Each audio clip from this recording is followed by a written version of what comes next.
Apakah kau pernah mendengar tentang kutukan cerita berantai? Ya, kutukan. Jadi, ketika mendengar atau mengetahui sebuah cerita berantai, setelahnya kau diharuskan untuk menyebarkan cerita itu kepada orang yang lain agar kutukan dari cerita itu tidak berhenti kepadamu.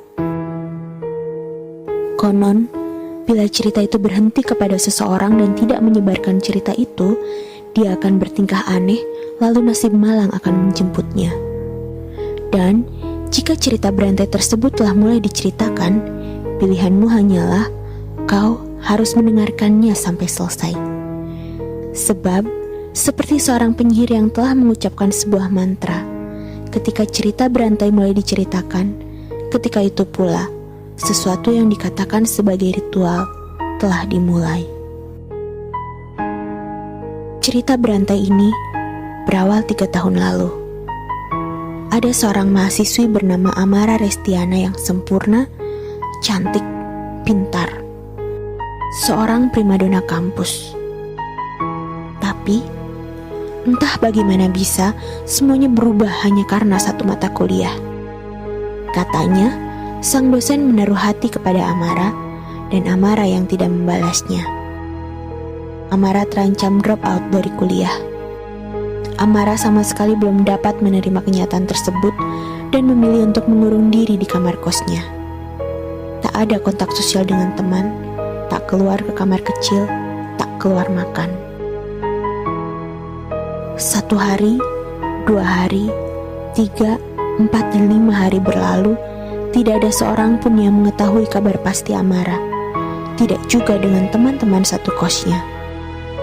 Pada akhirnya, salah satu dari mereka memilih cara untuk memastikannya, yaitu 3 kali dalam 1 hari harus ada yang mengetuk pintu kamar Amara sambil menanyakan pertanyaan basa-basi. Amara, kamu sudah makan pagi? Atau, Amara, kamu sudah makan siang?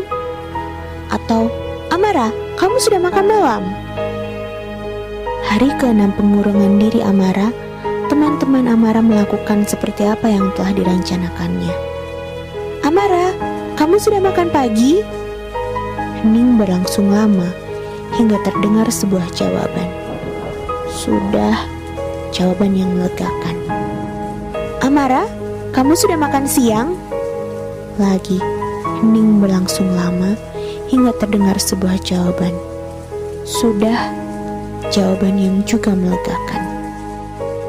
Amara, kamu sudah makan malam? Lagi-lagi, hening berlangsung lama, hingga terdengar sebuah jawaban. Sudah. 3 pertanyaan sehari berlanjut dari hari ke-6, ke-7, ke-8, ke-9, ke-10, ke-11, ke-12. Pada hari ke-13, teman-teman kos Amara tidak mendapatkan jawaban sebagaimana mestinya. Tidak ada jawaban sudah atau jawaban lainnya. Nihil, hening berkepanjangan. Percobaan kedua mengetuk kamar dan menanyakan hal yang sama, namun tetap tidak ada jawaban.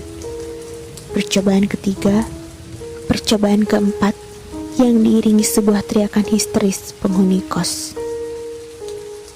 Hei, ayolah, jangan diam begitu. Cerita berantai yang kukisahkan ini telah mencapai endingnya kok. Rileks saja.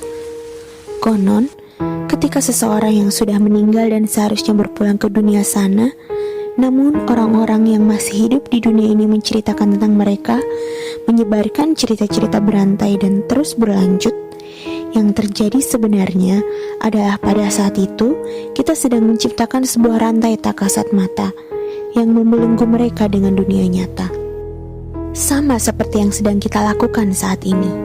Ya, terkadang ada beberapa orang yang belum siap untuk kehilangan orang-orang yang mereka cintai, dan cinta itu berubah menjadi mistis mendalam. Terkadang pula, ada beberapa hal yang perlu kita tahu, dan ada pula beberapa hal yang tidak perlu kita tahu, sebagai manusia yang masih hidup. Kau percaya itu? Amara bunuh diri.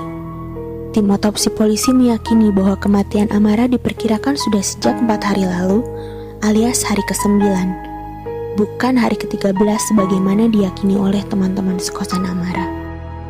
Ya, kau benar. Aku lupa menambahkan bagian terpentingnya. Konon, sehari setelah Amara ditemukan meninggal gantung diri di kamarnya, teman-teman kos Amara bertingkah aneh, menganggap seolah-olah Amara memang ada di sana. Kemudian, salah seorang dari mereka keluar berpindah kos. Sebuah keanehan terjadi. Orang tersebut ditemukan meninggal terpleset di kamar mandi. Kecelakaan, katanya. Hal sama berlanjut kepada orang kedua yang keluar dari kos, meninggal kecelakaan lalu lintas.